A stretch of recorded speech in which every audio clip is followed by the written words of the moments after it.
ఏం చేసి చెప్పు మొత్తం ఏమి లేరు. ఎవడోడు పిలిచారు నిన్ను, ఎందుకు వచ్చావు మొత్తం చెప్పు. తిరుపతి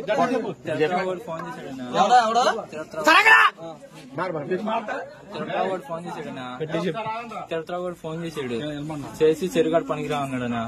వచ్చానన్నా పొద్దున్నే ఎన్నింటికి పొద్దున్న చీకటి వచ్చానన్నా. ఆ చెరువు అంటనా తెలీదనా. పనికి వచ్చానన్నా. పనికి వస్తే ఆడే ఇది అలా ఉన్న పిలిపించాడనా. ఈ రోజు ఊరేగింపు జరుగుతుంది అని చెప్పి అవును పిలిపించాడు. దేనికి ఊరేగింపు? గొడవ అయింది అప్పటికే? నువ్వు వచ్చినప్పుడు గొడవ అయిందా? లేదనా. అవలేదు కదా. మరి నువ్వు గొడవ అన్నప్పుడు ఎందుకు వచ్చా? నేను పనికి వచ్చానన్నా. పనికొచ్చావు కట్టారా? ఆడ ఏ రోజు అవునా ఫోన్ చేసి ముందు ఇప్పిస్తాను రా అని చెప్పి తిరుపతిరావు కూడా తిరుపతిరావు ముందు ఇప్పిస్తా అన్నాడు. అవతల రమ్మన్నాడు. నువ్వు అసలు ఏం మాట్లాడాలి? వాళ్ళని రమ్మల్లా. ఏ ఊరల్లో తెలీదన్నా. అలా చెప్పావుగా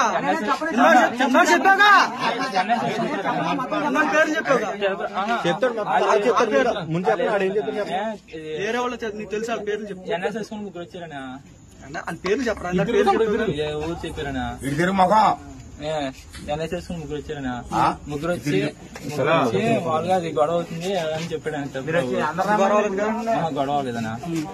అవుతుంది అని చెప్పి ఆడు అలా అన్ని అది ఇంకోటి బొక్కడు ఉన్నాడు కదా. బొక్క ఉంటాడనా. పేరు చెప్పదు పర్వాలేదు. నువ్వు అన్ని పేకే. ఇది ఎంత అబద్ధం. నేను నమ్మను. నువ్వు అబద్ధం ఆడే కానీ కోటి చెబుతా. ఎవరు ఆపలేదు. అబద్ధం పేరు చెప్పి అందరి పేర్లు బొక్కడు అంటాం. మీరు బొక్కడు అంటారా? ఎవరు ఈ ఊరు అంటానా.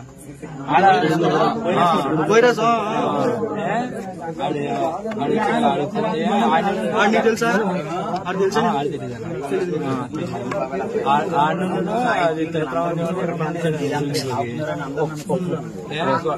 గొడవ అవుతుంది అని చెప్పి. గొడవ అవుతుంది అవలేదు కదా. గొడవ పెట్టుకుందామని వచ్చారు అంతేగా. అంటే గొడవ పెట్టుకుందామని వచ్చారు మీరు అంతేగా. వాళ్ళని పంపించాడనా. అదే గొడవ పెట్టుకుంటాక వచ్చారు. గొడవ పెట్టుకుంటాక మిమ్మల్ని కేకేసాడు. నేను పనికొచ్చానా. పనికొచ్చాడా? మిమ్మల్ని గొడవ పెట్టుకుంటాక కేకేసాడు. పని అయిపోయింది. పని సాయంకాలం ఇప్పుడు దాకా ఉందని పని నీకు. పని ఇప్పుడు దాకా ఉందా? 2 గంటకి 2 గంట మా అయితే 2 3